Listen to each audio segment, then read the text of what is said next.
মনম হাবিলুদ্দিন নিৰক্ষৰ কবি ঘৰ মোৰ গুণিয়ালগুৰি জিলা বৰপেটা অসম। মই আহিছোঁ এতিয়া মতনকুৰি সমষ্টিত আক্তাৰা বাইদেউৰ ওচৰত মই আহিছোঁ। তেখেতে টিকেট পাইছে। তেখেতে এইবাৰ মতনকুৰি সমষ্টিৰ পৰা তেখেতে নিৰ্বাচন খেলিব। তেখেতৰ লগত মই অলপ আলোচনা কৰিম।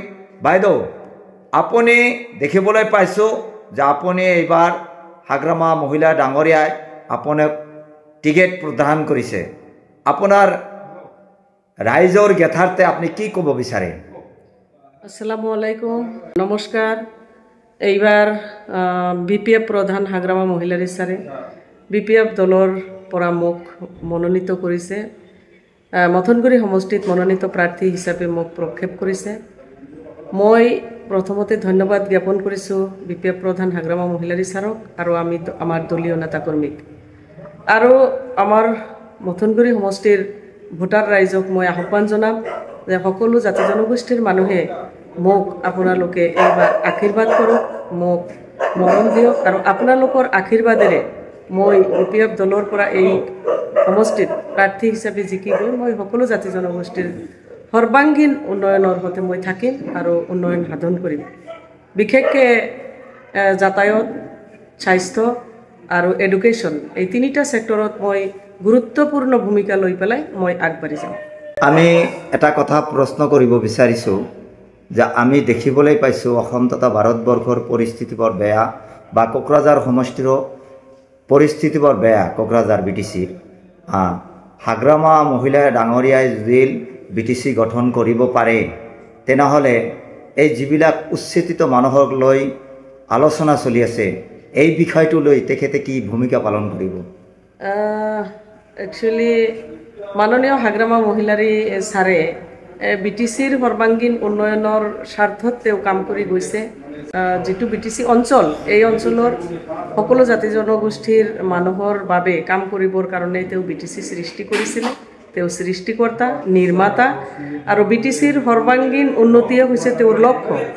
তাৰে লগতে হয় আজি যিটো অসমত উচ্ছেদ হৈছে, এই ক্ষেত্ৰত যিহেতু মাননীয় হাগ্ৰামা মহিলাৰী ছাৰৰ হাতত এতিয়া তেওঁ ক্ষমতাত নাই, ক্ষমতাত নথকাৰ কাৰণে তেওঁ কোনো কথা, কোনো মন্তব্য আগবঢ়াব পৰা নাই। আগন্তুক দিনত তেওঁ যেতিয়া বিটিচি অঞ্চলত ক্ষমতা দখল কৰিব, এইবাৰ আপোনালোকক জনাবলৈ পাই মই আনন্দিত হৈছোঁ যে সকলো জাতি জনগোষ্ঠীৰ মানুহে আগবাঢ়ি আহিছে। আকৌ মাননীয় হাগ্ৰামা মহিলাৰী ছাৰৰ জৰিয়তে বিটিচি অঞ্চলত সকলোৱে সুৰক্ষিত হিচাপে থাকিব বিচাৰিছে। কাৰণ প্ৰমোদ বড়ো ইতিমধ্যে আপোনালোকে দেখিবলৈ পাইছে যে উচ্ছেদৰ জাননী কিছুমান জেগাত দিছে, আৰু সেই উচ্ছেদৰ জাননী দিয়া জেগাবিলাকত মাননীয় হাগ্ৰামা মহিলাৰী যাই পেলাই তাতে আমাক লগত লৈ যাই পেলাই উচ্ছেদিত সেই মানুহবিলাকক আশ্বাস দিছে, তেওঁ কথা দিছে। আৰু বিটিচি চুক্তিমতে যে 2003 চনৰ 10 ফেব্ৰুৱাৰীলৈকে যিসকল মানুহ আছে তেওঁলোকে বিটিচিৰ বাসিন্দা, আৰু কোনোবাই যদি ইয়াতে আহি পেলাই উচ্ছেদ কৰে, মই কালি আপোনালোকক ঘৰ বনাই দিম। ইমান দূৰ পৰ্যন্ত আমাৰ মানুহক আশ্বাস দিব পাৰিছে। আমাৰ মানুহে তাৰ ওপৰত বিশ্বাস কৰিছে।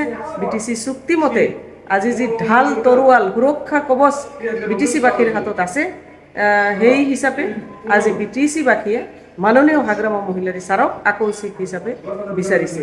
এতিয়া আমি বিটিচি অঞ্চলৰ কথাই ক'ম এই মুহূৰ্তত, কাৰণ মাননীয় হাগ্ৰামা মহিলাৰী ছাৰে বিটিচি অঞ্চলত যেতিয়া আকৌ চিফ হ'ব, চিফ হোৱাৰ পিছত নিশ্চয় অসম চৰকাৰৰ লগত এই বিভিন্ন পৰ্যায়ত উচ্ছেদ হওক, এডুকেশ্যন হওক, বিভিন্ন পৰ্যায়ত নিশ্চয় আলোচনা মৰ্মে তেওঁ কাম কৰিব বুলি আমাৰ আশা আছে।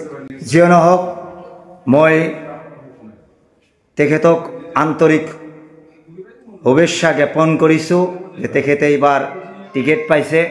আশা কৰিছোঁ ৰাইজ, মথনকুৰিবাসী ৰাইজে তেখেতক আপন কৰি ল'ব আৰু সহায় সহযোগ কৰিব। আৰু মোৰ এটা আপিত্ব থাকিব হাগ্ৰামা মহিলাৰ ডাঙৰীয়াক লৈ, যে যিহেতু মই এজন অসমৰ কবি। কিছুমান মানুহে কৈ থাকিব পাৰে যে এজন কবি মথনকুৰি সমষ্টিৰ কি কাম থাকিব পাৰে। এজন কবিৰ কাৰণে গোটেই বিশ্ব তেখেতৰ আপোন, আৰু গোটেই অসম তেখেতৰ এখন, গোটেই ভাৰতবৰ্ষ তেখেতৰ আপোন। সকলো জেগাত এজন কবিয়ে হস্তক্ষেপ কৰিব পাৰে। আমি সেইবাবে হাগ্ৰামা মহিলাৰ মই আগতীয়াকৈ ৰিকুৱেষ্ট কৰিব বিচাৰিছোঁ যে আপুনি যদি এইবাৰ চিফ হ'ব পাৰে আপুনি সকলো জাতি ধৰ্মৰ মানুহক একে চকুৰ দৃষ্টিৰে চাই আপুনি BTC উন্নয়ন কৰিব বুলি আশা ৰাখি আৰু আক্তাৰা বাইদেউ মোৰ দৰে এজন নগণ্য কবিক সময় দিয়াৰ বাবে তেখেতক আন্তৰিক অভিনন্দন জ্ঞাপন কৰি ইয়াতেই সামৰি মাৰিছোঁ। ধন্যবাদ। Thank U.